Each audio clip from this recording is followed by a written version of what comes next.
The year was 2157, and humanity had spread across the solar system. People lived on Mars, Europa, and space stations around distant moons. The United Earth Space Force, or UESF for short, kept peace throughout the system. Lieutenant Sam Miller yawned as he walked down the clean, white hallway of the UESF Voyager. His uniform was a bit wrinkled and his brown hair needed a trim, but nobody really minded. Sam was good at his job as tactical officer, even if he didn't always follow all the rules. "Come on, Max." "Keep up," he said, looking down at the small, white and brown terrier trotting beside him. Max wasn't supposed to be on the Voyager. Military ships didn't allow pets. But after Sam had saved the ship during a dangerous asteroid field crossing last year, Captain Abigail Wright had bent the rules. She called Max the ship's morale officer, and the crew loved him. "Lieutenant Miller to the bridge," and a voice called over the ship's speakers. "Lieutenant Miller to the bridge immediately." Sam quickened his pace. When they used that tone, something was up. Max sensed the change and ran ahead, his small paws clicking on the metal floor. When Sam stepped onto the bridge, Captain Wright was standing at the main view screen. She was tall, with dark skin and short gray hair. Her face was serious as she stared at the screen. "What's happening, Captain?" Sam asked, moving to stand beside her. Max sat at his feet, unusually quiet. "We've got visitors," Captain Wright said, pointing to the screen. Sam looked up and his mouth fell open. On the screen was a ship unlike any he had ever seen. It was huge, maybe 3 times the size of the Voyager, and shaped like a giant insect, with curved legs extending from a central body. It was dark, almost black, with glowing red marks along its sides. "What is that?" Sam asked. "We don't know," Captain Wright said. "It appeared at the edge of the system an hour ago. It's been broadcasting a message, but our computers can't translate it yet." As if on cue, Officer Ben Rogers at the communication station called out, "Captain, we're receiving another broadcast." The bridge speakers crackled with a strange sound, clicking, and high-pitched tones that made Max's ears perk up. "Any progress on translation?" the captain asked. "Some," Ben said. "The computer thinks they're saying something about meeting. They want to meet." Captain Wright turned to Sam. "Lieutenant Miller, I'm putting you on the first contact team." "Me?" Sam was surprised. He was a tactical officer, not a diplomat. "You have a way with unusual situations," she said, glancing at Max. "And you think outside the box. We need that now." Sam nodded. "Yes, ma'am." 6 hours later, Sam was on a small shuttle heading toward the alien ship. With him were Officer Kate Johnson, the ship's xenobiologist, and Officer Ben Rogers from communications. Max sat on Sam's lap. Despite protocols saying the dog should stay on the Voyager, "I couldn't leave him," Sam had explained when Kate gave him a questioning look. "He got really upset when I tried to put him in my quarters, nearly tore the door down." "The captain allowed this?" Ben asked, raising an eyebrow. "Not exactly," Sam admitted. "But Max has good instincts, better than some people I know." As their shuttle approached the massive alien ship, they saw it up close for the first time. Its surface wasn't metal like Earth ships. It looked more like a hard shell, with sections fitting together like puzzle pieces. "It's biomechanical," Kate said, her eyes wide with wonder as she looked at her scanner. "The ship is partly alive." "That's not comforting," Ben muttered. Their shuttle was guided into an opening that appeared in the side of the ship. It closed, behind them like a mouth swallowing them whole. The shuttle landed in a large chamber with high ceilings. The air was breathable according to their instruments, but had a strange, sweet smell. "Here goes nothing," Sam said, standing up with Max in his arms. "Ready to make history, buddy?" The door of their shuttle opened and they stepped out onto the alien ship. The floor felt slightly soft under their boots, like walking on rubber. The walls pulsed with faint light, giving the chamber an eerie glow. "Hello?" Sam called out. "We come in peace from Earth and the United Earth Space Force." For a moment there was silence. Then a doorway appeared in the wall ahead of them, opening like an eyelid. From it emerged 3 tall figures. Sam couldn't help but gasp. The alien stood at least 8 feet tall. They walked on 2 legs but had 4 arms. Their bodies were covered in what looked like green and black armor, but Sam realized it was actually part of their bodies, an exoskeleton like earth insects. Their heads had no visible mouths, just moving mandibles on the sides and large multifaceted eyes that reflected the light. "Greetings, Earth creatures," a mechanical voice said. One of the aliens wore a device around its neck that glowed when it spoke. "I am War Leader Vexorn of the Drakari Imperium." War Leader. That didn't sound promising. "I'm Lieutenant Sam Miller of the UESF Voyager," Sam said, trying to keep his voice steady. "This is Officer Kate Johnson and Officer Ben Rogers." The alien named Vexorn stepped closer, towering over them. Its mandibles clicked rapidly. "Why have you come to our system?" it asked. "Your system?" Ben whispered. "We've been here for decades," Sam shot him a warning look before answering. "This is our home system. We were here first. We're peaceful and open to sharing, but this is our territory." The alien's head tilted, its large eyes fixing on Sam. "Fascinating. Your species shows courage despite its obvious limitations." Kate stepped forward. "We're here to learn about each other. Cultural exchange, peaceful communication." Vexorn's mandibles clicked faster. The translator took a moment before saying, "The Drakari Imperium does not exchange. We assess, then we decide." "Decide what?" Sam asked, feeling a chill. "Whether you serve, submit, or perish," came the cold reply. Max, who had been quiet in Sam's arms, suddenly growled. The sound was low but clear in the chamber. The reaction was immediate. All 3 aliens stepped back, their bodies stiffening. "What is that?" Vexorn demanded, pointing one long, armored finger at Max. Sam felt confused but saw an opportunity in their reaction. This is just Max. He's my companion." The aliens conferred among themselves, speaking in rapid clicks that the translator couldn't catch. When Vexorn turned back to them, his posture had changed. "We will speak more. Come, show us your capabilities." As they followed the aliens deeper into the ship, Sam whispered to Kate, "Did they just get nervous about a 20-pound terrier?" Kate's eyes were bright with interest. "I think they did." Very interesting. What neither of them knew was that on the alien homeworld, small furry creatures had been the greatest predators of the Drakari ancestors, slipping into their hive colonies and devouring thousands before they developed intelligence and tools. And what War Leader Vexorn didn't know was that the small beast in the human's arms was not the terrible weapon he feared, but just a friendly dog named Max who loved belly rubs and chasing tennis balls. The first meeting between humanity and the Drakari Imperium had begun with a serious misunderstanding, one that might just save the human race. Sam, Kate, and Ben followed War Leader Vexorn through the strange corridors of the alien ship. The walls seemed to pulse with life, and the air had a sweet, almost flowery smell that made Sam's nose itch.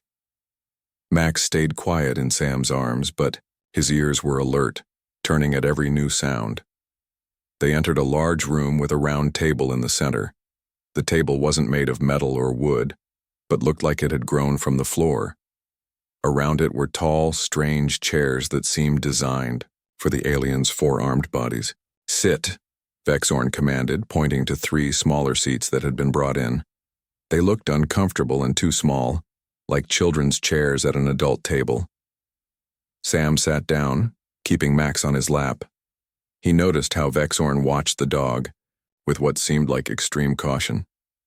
"Your species has occupied this system for how long?" Vexorn asked, his translator device making his clicking sounds into flat English. "About 200 years in space," Ben answered. "But we've been on Earth for thousands of years. And your war beasts. How long have you commanded them?" Sam blinked in confusion. "War beasts?" Vexorn pointed at Max. "These creatures, and the others we have seen in your transmissions. The large ones with teeth and claws. The small ones that hunt in packs." Kate leaned forward with interest. "You mean dogs? Cats? Wild animals?" "Yes. The creatures you send into battle. We have intercepted your world's broadcasts. We have seen your training videos. Sam and Kate exchanged confused looks. Then understanding dawned on Kate's face. You mean nature documentaries? She asked. Those aren't training videos. They're just films about wild animals in their natural habitats. Vexorn's mandibles clicked rapidly. Do not play games, Earth creatures. We have seen your lions tearing apart their enemies. We have seen your wolves hunting in formation. We have seen your small, furry predators infiltrating tight spaces to kill their prey. Sam had to hold back a laugh. The aliens had been watching nature shows and thought they were military training videos. But then he realized something more serious. The Drakari had been spying on Earth communications. That meant they probably weren't here for friendly reasons. Those animals are wild, Ben said. Most humans don't control them. More deception, Vexorn said, slamming two of his 4 hands on the table. We know humans have special warriors who command these beasts. We have seen them in your broadcasts. You mean animal trainers? Sam asked. Or pet owners? Yes, your elite warriors. Sam looked down at Max, then back at the alien. Max is just my pet, my friend, not a weapon. Vexorn's large eyes blinked slowly. Your friend? Back on the Voyager, Captain Wright was getting worried. The first contact team had been on the alien ship for over 2 hours. She paced the bridge, checking her watch every few minutes. Any update from the team? She asked Officer Lisa Patel at the communications station. Nothing yet, Captain, Lisa replied. But I've been working on decoding more of the alien transmissions they've been sending to their homeworld. And? Lisa's face was grim. It's not good, Captain. From what I can translate, they call themselves the Drakari Imperium. They've conquered 12 other systems. They don't negotiate with species they consider weaker than themselves. Captain Wright frowned. Are they considering us weak? That's the strange part, Lisa said. They seem concerned about something they call our beast forces. They're especially interested in our small infiltrator predators. I'm not sure what they mean. Just then, Officer Jack Davis rushed onto the bridge.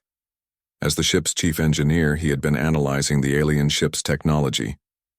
Captain, I've found something important, he said out of breath. I've been studying the alien biology from our scans. They're insectoid in origin, like big bugs, and their evolutionary history shows they were prey species. Prey to what? Captain Wright asked.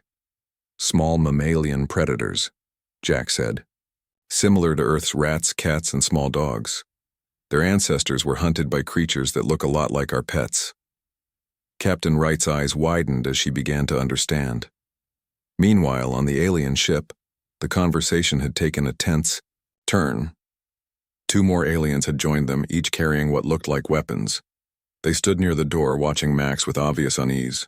If you do not control these creatures as weapons, Vexorn said, then how do you explain this? He pressed something on the table, and a hologram appeared in the air. It showed a video of a dog show. A woman was commanding a border collie to run through tunnels, jump over barriers, and weave between poles. This is clearly military training, Vexorn said. Look at the precision, the obedience. Sam almost laughed again, but caught himself. That's just a dog show. It's for fun. People train their dogs to do tricks. It's entertainment. Vexorn didn't seem convinced. And this? The hologram changed to show a police officer with a German shepherd tracking a scent in the woods. That's a police dog, Kate explained. They help find lost people or track criminals. They're not weapons. They hunt your enemies, Vexorn stated. Sort of, but... And this? Vexorn changed the image again. This time it showed a cat pouncing on a mouse in a barn. That's just a cat hunting, Ben said. They do that naturally. We don't train them for it. Yet you keep these predators in your homes, close to your young. Because they're our friends, Sam said again. They're companions. Vexorn stood up, suddenly towering over them. Enough games! Your species is either incredibly brave or foolish to live alongside such creatures. We know your secret now. Your pets, as you call them, are your greatest weapons. The alien commander stepped closer, his mandibles clicking so fast that the translator struggled to keep up. The Drakari Imperium is not easily fooled. We have conquered 12 systems. We will not be deterred by your furry army. Max, perhaps sensing the tension, chose that moment to yawn widely, showing all his small teeth. The alien guards raised their weapons. "Control your beast," Vexorn demanded. Sam patted Max gently. "He's just tired. He's not going to hurt anyone." "Such confidence," Vexorn said, stepping back. "To handle a killer with such ease." The alien commander seemed to make a decision. He straightened to his full height and pounded his chest with all 4 arms in what was clearly some kind of military gesture. "We will test your strength before the arrival of our main fleet," he announced. "Show us your true capabilities." Sam felt a chill at the words main fleet. This wasn't just a single ship. It was an advanced scout for an invasion force. Vexorn slammed his fist on the table and shouted what must have been a Drakari battle cry. "Unleash the beast." Max, startled by the noise, perked up and looked at the alien with his head tilted to one side, ears flopped forward in curiosity. Sam, thinking, quickly simply held Max up like Simba in The Lion King and said with a straight face, "You mean this cute pup?" The room went completely silent. Sam held Max up in the air, the small terrier's legs dangling as he looked around with curious eyes. War leader Vexorn and the other Drakari had frozen in place. Their mandibles had stopped clicking. Their large, multifaceted eyes were fixed on Max. Then chaos erupted. Vexorn stumbled backward so quickly he knocked over his chair. The guards at the door raised their weapons but seemed too terrified to fire. One of them backed up until he hit the wall, his 4 arms held out in front of him as if to keep Max away. "It's free," Vexorn shouted. "The beast is free." Sam quickly realized what was happening and tried not to smile. He gently placed Max down on the floor. "Max, sit." Max sat, his tail wagging, looking at the aliens with his head tilted. The reaction was even more dramatic. The Drakari pressed, themselves against the walls, as far from Max as possible. Their bodies trembled, making their armor plates rattle softly. "Remarkable control," Vexorn said, his translator making his shaky voice sound calm. "It obeys without force." Sam nodded slowly. "Yes, Max is very well trained." Kate and Ben were watching with wide eyes, finally understanding the strange situation. The mighty Drakari, conquerors of 12 systems, were terrified of a 20-pound terrier. Sam decided to push his advantage. "Max, shake." Max stood up and offered his paw as he had done 1,000 times before. The simple trick made the alien guards press themselves even harder against the walls. "Such precision," Vexorn whispered. "Such deadly skill." Sam nodded again, trying to look serious. "Yes, and Max is just one of our smaller units." Back on the Voyager, Captain Wright was receiving an emergency transmission from Kate. The xenobiologist had managed to send a secret message while the aliens were distracted by Max. "Captain, you won't believe this." Kate's voice came through, quietly. "The Drakari are terrified of Max. They think our pets are some kind of elite biological weapons. Lieutenant Miller is playing along, but we need to be ready. They're planning an invasion." Captain Wright turned to Officer Jack Davis. "Jack, what else can you tell me about these aliens' fear of mammals?" Jack showed her data on his tablet. "Their evolutionary history is fascinating. The Drakari evolved from hive-minded insectoid creatures. On their home planet, small, furry predators were their biggest threat. These mammals would sneak into their hives and eat thousands of their ancestors. It seems to be a deeply ingrained fear, almost like how some humans fear spiders or snakes. So, they're genuinely terrified." "Of Max?" Captain Wright asked. "Absolutely. To them, he's like a monster from their worst nightmares." Captain Wright thought for a moment, then smiled. "Get me every pet on this ship, now." On the alien ship, Sam was walking around the table with Max following at his heels. The Drakari watched with a mixture of horror and fascination as the small dog obeyed simple commands like stay and come. "And you have more of these units?" Vexorn asked, still keeping his distance. "Oh yes," Sam said casually. "Millions. Almost every human family has at least one. Some have many. Millions? Vexorn's voice rose in pitch. And they all obey, like this? More or less, Sam said. They have different specialties. Some are better at tracking, some at guarding, some at infiltration. He glanced meaningfully at Max's small size. Kate joined in, seeing what Sam was doing. And that's not counting the larger units, the ones we use for heavy combat. Larger? One of the guards clicked nervously. Oh yes, Kate said. Some are 10 times Max's size, with much bigger teeth. The aliens conferred among themselves, speaking rapidly in their own language. Their mandibles clicked so fast that the translator couldn't keep up. Sam took the opportunity to whisper to Ben and Kate. They think our pets are weapons, he said quietly. We need to use that. I think they're planning to invade Earth. But they're terrified of Max, Ben said. Why would they still invade? Because they're warriors, Kate replied. They can't just run away, they need to save face. Vexorn turned back to them. We must see your ship now. We will evaluate your forces. Sam nodded. Of course. We'd be happy to show you our capabilities. As they prepared to return to the shuttle, Sam's communicator beeped. He answered it to find Captain Wright's face on the small screen. Lieutenant Miller, she said, I understand our guests are interested in our special security measures? Sam caught the hint in her voice. Yes, Captain. They're very interested. Excellent.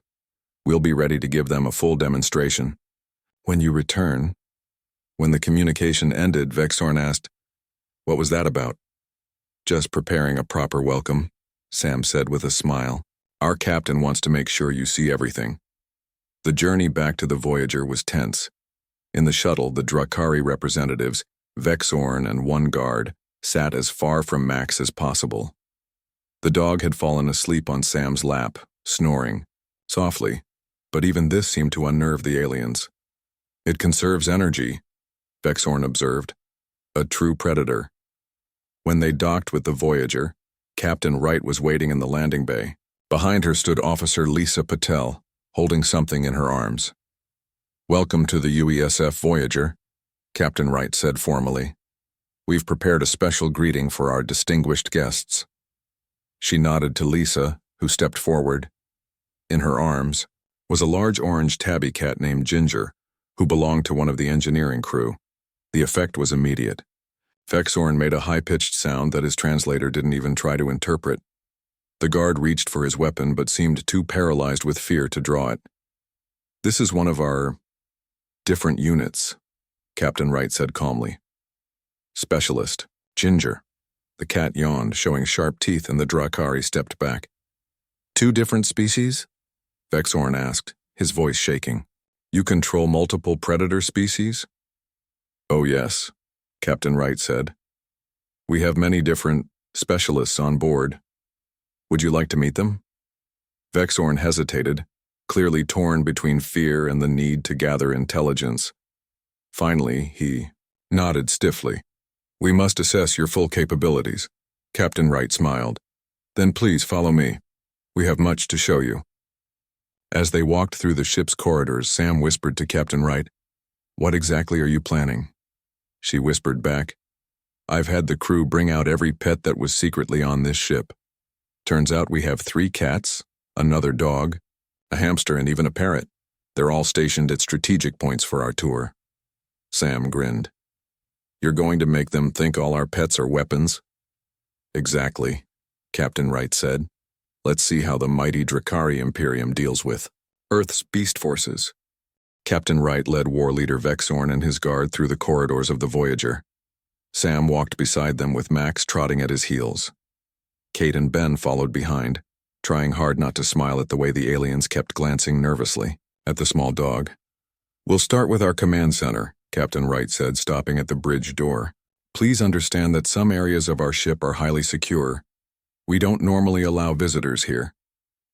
Vexorn's mandibles clicked softly. We appreciate this trust. The bridge doors slid open, and they stepped inside. The bridge crew stood at attention at their stations. Officer Lisa Patel was at the communications console, and the orange tabby cat named Ginger was sitting on top of a monitor, watching the room with half-closed eyes. "This is our tactical observer," Captain Wright said, pointing to the cat. "Specialist Ginger can detect changes in energy patterns that our technology misses." Vexorn stared at the cat, his large eyes unblinking. "It works directly with your technology?" "Of course," Captain Wright said. "Cats have exceptional sensory abilities." As if on cue, Ginger stretched and yawned, then jumped down to walk across the console. The cat's paw accidentally hit a button, and a star chart appeared on the main screen. "See?" Captain Wright said, as if this had been intentional. "She's checking the sector scan." The Drakari guard whispered something to Vexorn, too quiet for the translator to pick up. "Next, we'll show you our security center," Captain Wright continued. They left the bridge and walked down another corridor. Sam noticed Officer Jack Davis waiting ahead with his golden retriever, Harper. Jack had dressed Harper in what looked like a modified vest from the ship's engineering department, with small blinking lights attached to it. "This is one of our patrol units," Captain Wright explained as they approached. "Specialist Harper monitors critical systems throughout the ship." The golden retriever wagged her tail happily at the visitors. The Drakari pressed themselves against the wall to let them pass, their bodies rigid with tension. "Such a large beast," Vexorn noted, his voice strained. "And it patrols freely?" "Of course," Jack said, patting Harper's head. "She can detect problems before our sensors can. Watch this." He turned to the dog. "Harper, find the problem." Harper, who had been trained to fetch things, immediately turned and trotted down the hallway toward the engineering section, where Jack had hidden a tennis ball earlier. "Remarkable," Vexorn said. "It moves with such purpose." "Our specialists are always on duty," Captain Wright said seriously. They continued the tour, stopping at the ship's mess hall. Inside, Chief Cook Nina Rodriguez was working, with her small parrot, Rio, perched on a special stand near the food preparation area. "This is our toxin detection specialist," Captain Wright said, nodding toward the colorful bird. "Rio can identify harmful substances at a molecular level." Rio chose that moment to squawk loudly, "Hello! Hello!" The effect was dramatic. Both Drakari jumped back, and the guard actually drew his weapon before Vexorn stopped him with a hand on his arm. "It speaks," Vexorn exclaimed. "Just a standard alert call," Captain Wright said calmly. "Nothing to worry about. Rio is just reporting that the food is safe." Nina, who had been briefed on the plan, nodded seriously. "Rio is essential to our food safety protocols. Without her, we couldn't be sure our meals were free of contaminants." As they left the mess hall, Sam whispered to Captain Wright, "This is working better than I expected." "They're completely buying it," she whispered back. "Officer Davis has prepared one more surprise in the hydroponics bay." The hydroponics bay was where the ship grew fresh fruits and vegetables. When they entered, they found Officer Davis had already arrived ahead of them. He stood next to a small enclosure where a hamster named Peanut was running on a wheel. "And what is this tiny beast?" Vexorn asked, staring at the hamster with what seemed like a mixture of fear and fascination. "This is one of our most specialized units," Captain Wright said. "Tiny but extremely effective.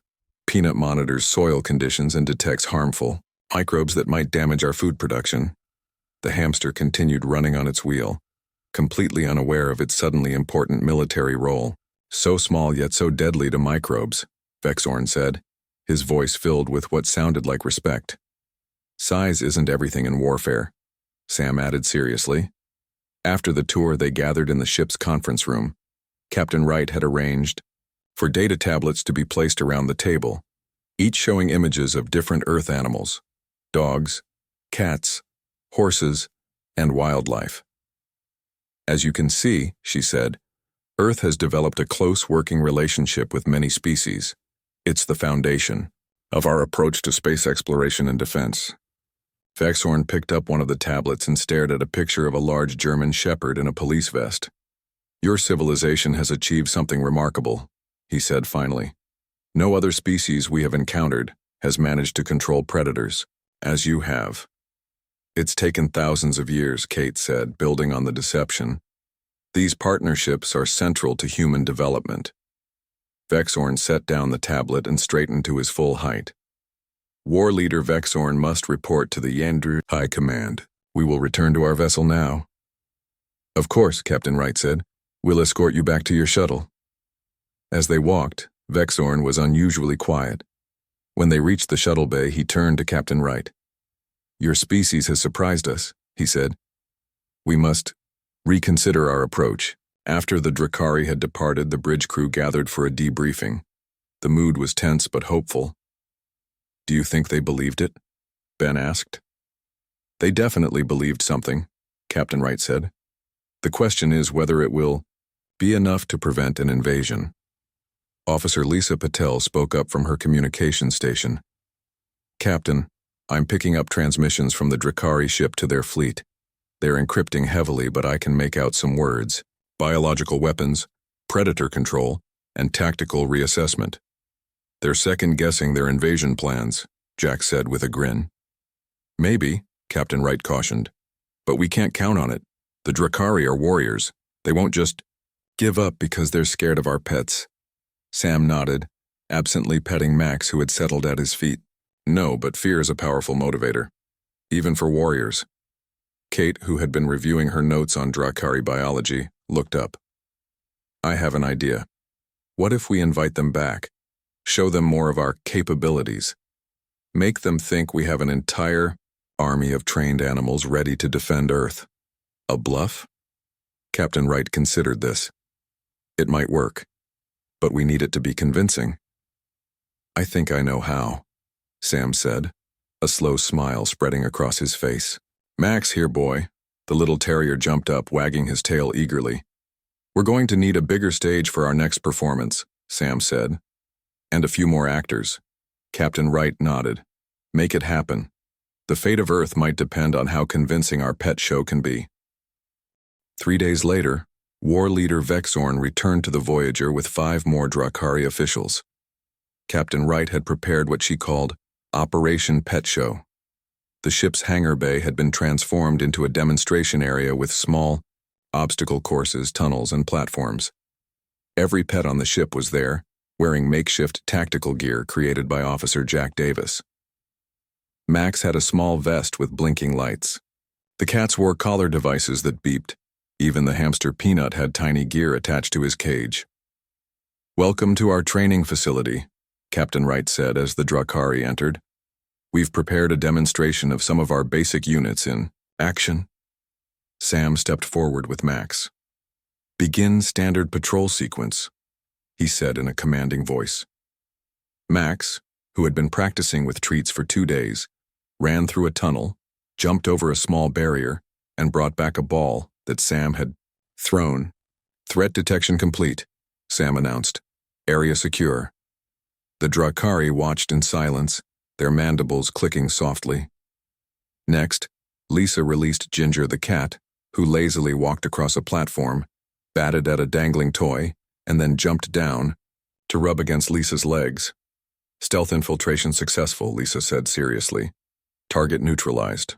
For 30 minutes, the crew put on the most impressive display of ordinary pet behavior they could manage, describing each action in military terms.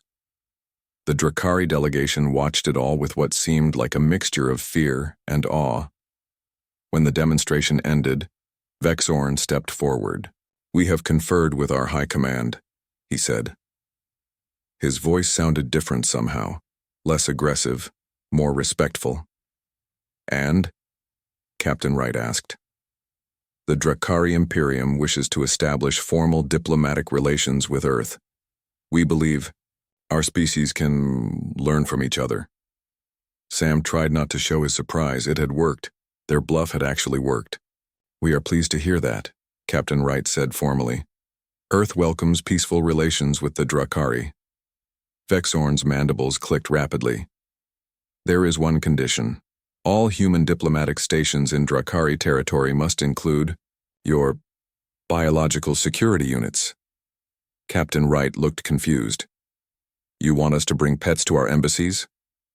Yes, for security cooperation. Later, after the Drakari had left with a formal agreement to begin diplomatic talks, the crew gathered on the bridge to celebrate. "So they want cats and dogs at all our embassies?" Ben asked, laughing. "They're still terrified of them." "But they're facing their fears," Kate said.